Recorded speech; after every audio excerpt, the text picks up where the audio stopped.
Hi అండి, నేను మీ మాధవిని. ఇప్పుడు మనకి ఉసిరికాయలు బాగా విరివిగా దొరుకుతూ ఉన్నాయి కదా.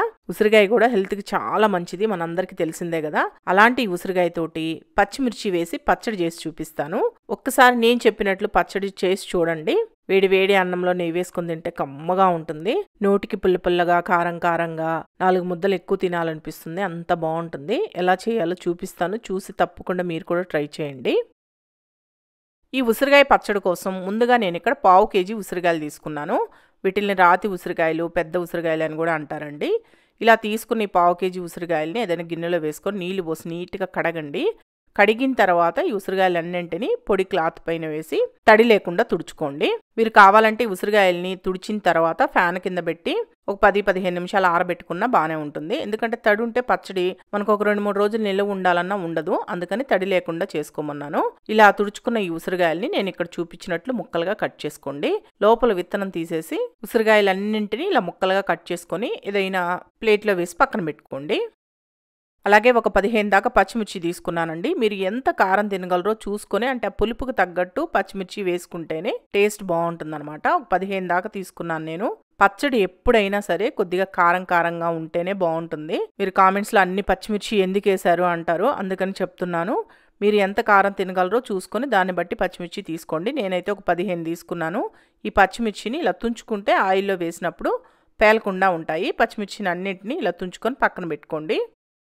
ఇప్పుడు బాండిల్ని వేడి చేసుకొని దీంట్లో 1/2 టీ స్పూన్ మెంతులు, 1/2 టీ స్పూన్ ఆవాలు, 1/2 టీ స్పూన్ జీలకర్ర వేసుకొని వీటిలన్నింటినీ కలిపి ఫ్లేమ్ని లో ఫ్లేమ్లో పెట్టి దోరగా వేయించుకోండి. ఇప్పుడు ఇవన్నీ వేగాయండి. మెంతులు అనేవి ఇలా లైట్గా ఎర్రగా వేగాలి, అప్పుడే బాగుంటుందన్నమాట. ఇలా వేగిన తర్వాత దీంట్లో 1 టేబుల్ స్పూన్ దాకా నువ్వులు వేసుకొని వేయించుకోండి.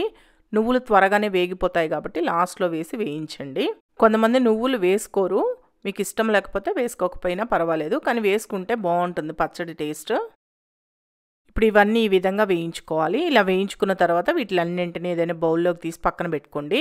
ఇవేవి మాడకుండా చూసుకోండి, మాడకుండా దోరగా వేగనివ్వండి, అప్పుడే బాగుంటుంది పచ్చడి టేస్ట్. ఇప్పుడు ఇదే బాండిల్లో 1 లేదా 2 టేబుల్ స్పూన్ల దాకా ఆయిల్ వేసుకొని ఈ ఆయిల్ కాగిన తర్వాత మనం ముందుగా తుంచిపెట్టుకున్న పచ్చిమిరపకాయలను వేసుకోండి. అలాగే కొద్దిగా కొత్తిమీరని వేయండి. దీంట్లోనే ఒక 4 వెల్లుల్లి రెమ్మలు, కొద్దిగా చింతపండు ఎక్కువ అవసరం లేదండి, కొంచెం వేసుకుంటే సరిపోతుంది. కొత్తిమీర కూడా మరీ ఎక్కువ వేసుకోవాల్సిన అవసరం లేదు, కొద్దిగా వేసుకుంటే బాగుంటుంది టేస్ట్. ఇవన్నీ వేసుకున్న తర్వాత ఫ్లేమ్ని లో టు మీడియంలో పెట్టి బాగా వేయించుకోండి. ఇప్పుడు చూడండి, పచ్చిమిర్చి ఈ విధంగా వేయించుకోవాలి. ఇలా బాగా వేగిన తర్వాత వీటిలన్నింటినీ ఏదైనా ప్లేట్లోకి తీసి పెట్టుకోండి. ఇవి కాస్త ఆరుతూ ఉంటాయి. ఈ లోపు ఏం చేద్దామంటే ఇదే ఆయిల్లో మనం ముందుగా కట్ చేసి పెట్టుకున్న ఉసిరికాయ ముక్కలను కూడా వేసి వేయించేసుకుందాము. ఆయిల్ సరిపోలేదంటే మీరు ఇంకొద్దిగా ఆయిల్ వేసుకొని వేయించుకోవచ్చు.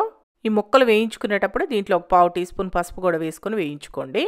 ఫ్లేమ్ని లో టు మీడియంలో పెట్టి వేగనివ్వండి. ఉసిరికాయ ముక్కలు కాస్త మెత్తబడేంత వరకు వేగాలి, అలా వచ్చేంత వరకు వేయించుకోండి. ఇప్పుడు ఈ ముక్కలు వేగాయి. ఇలా గరిటెతోటి నొక్కి చూస్తే మీకు అర్థమవుతుంది, ఈజీగా కట్ అయిపోతుంది కదా. ఇలా వేగితే బాగా వేగినట్లు. కొద్దిగా కలర్ కూడా చేంజ్ అయ్యాయి చూడండి. ఈ విధంగా వేగిన తర్వాత ఏదైనా ప్లేట్లోకి తీసి పక్కన పెట్టేసుకోండి. ఇప్పుడు మిక్సీ జార్ తీసుకొని దీంట్లో మనం ముందుగా నువ్వులన్నీ వేయించుకున్నాం కదా, వాటిని మిక్సీ జార్లో వేసుకొని మెత్తటి పొడిలాగా చేసుకోండి. ఈ విధంగా గ్రైండ్ చేసుకోవాలి. మీరు రోట్లో దంచుకున్నా సరే ఫస్ట్ ఇవి వేసి రోట్లో దంచుకొని తర్వాత పచ్చిమిర్చి అన్నీ వేసుకోవాలి. నేను మిక్సీలో వేసి చూపిస్తున్నాను. ఇవి ఇలా గ్రైండ్ చేసుకున్న తర్వాత మనం ముందుగా వేయించి పక్కన పెట్టుకున్న ఈ పచ్చిమిర్చి ఇవన్నీ వేసుకొని దీంట్లోనే రుచికి సరిపడా సాల్ట్ కూడా వేసుకొని గ్రైండ్ చేసుకోండి. ఈ విధంగా గ్రైండ్ చేసుకోవాలి. మరి మెత్తటి పేస్ట్ లాగా కాకుండా ఇలా గ్రైండ్ చేసుకున్న తర్వాత దీంట్లో మనం ముందుగా వేయించి పెట్టుకున్న ఈ ఉసిరికాయ ముక్కలు అన్నింటినీ వేసుకొని మరి మెత్తటి పేస్ట్ కాకుండా కోర్సుగా వచ్చేటట్లు గ్రైండ్ చేసుకోవాలండి. ఒక 5-6 సార్లు మీరు పల్స్ ఇచ్చుకుంటే సరిపోతుంది. రోట్లో మనం ఎలా అయితే పచ్చడి దంచుకుంటామో ఆ విధంగా వస్తుందన్నమాట. మధ్య మధ్యలో స్పూన్ తోటి ఒక్కొక్కసారి కలిపి మళ్ళీ పల్స్ ఇస్తూ ఉండండి. అలా 3-4 సార్లు పల్స్ ఇస్తే నేను ఇక్కడ చూపించినట్లు వస్తుంది మీకు పచ్చడి. మరి మెత్తగా పేస్ట్ లాగా అయిపోతే టేస్ట్ అంత బాగుండదు. అలాగే నేను ఇక్కడ ఎక్కడ నీళ్లు పోయలేదు. కొద్దిగా నీళ్లు పోసుకున్నారనుకోండి పచ్చడి నిలువ ఉండదు. నీళ్లు పోసుకోకుండా చేసుకుంటే ఒక 4 రోజులు నిలువ ఉంటుందన్నమాట. అందుకని నేను నీళ్లు పోయకుండా చేసుకుంటున్నాను.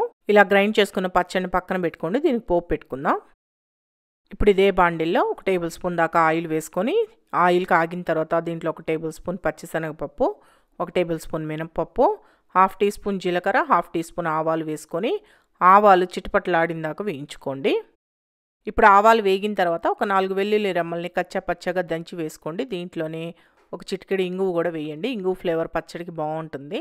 అలాగే ఒక 3 ఎండుమిరపకాయలు కూడా తుంచుకొని వేసుకొని దీంట్లోనే ఒక రెమ్మ కరివేపాకు, ఒక పావు టీ స్పూన్ పసుపు కూడా వేసుకొని బాగా వేగనివ్వండి. పోపు అంతా వేగింది అనుకున్న తర్వాత స్టవ్ ఆఫ్ చేసి మనం ముందుగా గ్రైండ్ చేసి పెట్టుకున్న పచ్చడిని ఈ పోపులో వేసి బాగా కలుపుకుంటే పచ్చిమిరపకాయలతోటి ఉసిరికాయ పచ్చడి రెడీ.